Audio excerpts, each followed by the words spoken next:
What's up, you guys? This is John with Spoons Project, and we are building an easy chair with wine barrel staves today. All right, so this is the chair. This is what we're trying to build. So let's get your boards.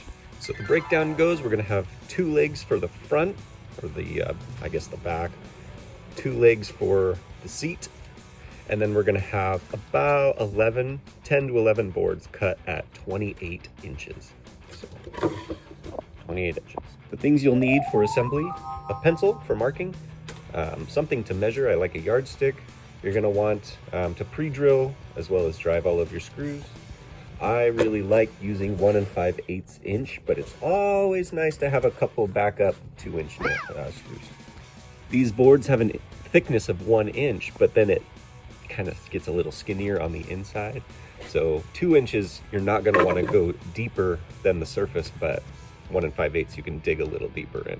Step 1, make a layout. The easiest way to create a layout is to look at the end result. So I'm going to put my seat and my back there and then line the boards up where they go. There's the seat.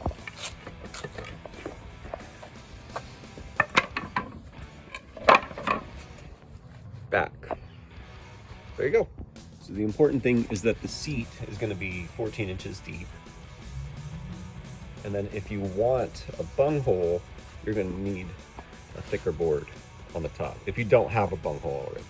The other factor is if you have any ugly staves, you want it to be that board on the very bottom of the back, which would be this board on the back, because it's going to be covered up, you can't see it.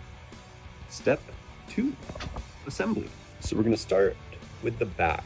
If the back has the boards going like this, then the bottom board's going to be in front, the next one's going to be under, but we're going to have to flip these over to apply the screws. So turn your legs on the side, and then you're going to want to mark at 12 inches and then again at 14 inches.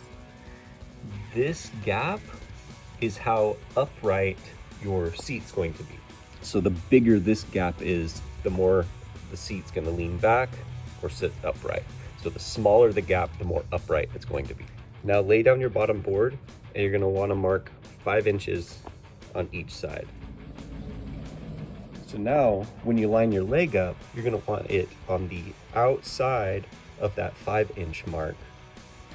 And then from the bottom, you're going to want this to line up at the 12-inch right there. And that's where we tack it on. So again, looking at the final thing, we want this gap to be 2 inches tall and 18 inches wide or so.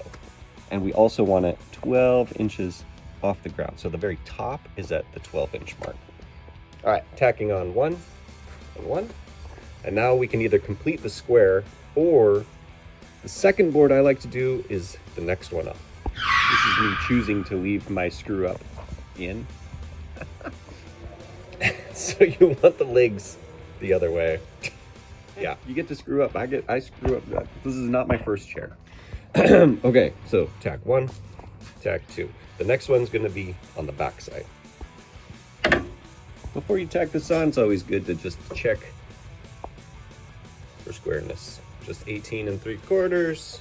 What do we got? 18 3/4. Cool. All right, got these on. Let's set it aside for a minute. Let's do the seat. So from the cut edge, go 14 inches and mark there. On the back of your seat boards, be sure to mark, I like to do 5 1/4. 5 1/4. So that when you attach the leg, it's inside 5 1/4. All right, so the back of the seat is gonna stop at 14. And then it's also inside. So now we grab our back, we grab our seat, and let's see if they fit. Holy moly. Oops. There you go. One-handed. And this gives me the confidence to put the rest of it together. So now we're going to assemble the rest of the back. And again, I like to mark at 5 inches. You don't have to, but at least for the top one. Also, depending on where you want to put your bung, I like to put it on the top because it acts as a handle when you pick it up. but how you orient the back, it doesn't really matter. And also, it doesn't really matter too much how big your back is. This is going to help by just lining that up. And then also where you decide to put this board. You can cut this board if you want. A little shorter. I like to have it a little taller. So, put those in. There you go. So I just filled in the rest there. I like to do single screws and then see the squareness of it before putting the second screw in. That looks pretty good. All right, now that the back is done, we'll just fill in the rest of the seat. Okay, that looks good. All right, we got our joints double screwed. Nice.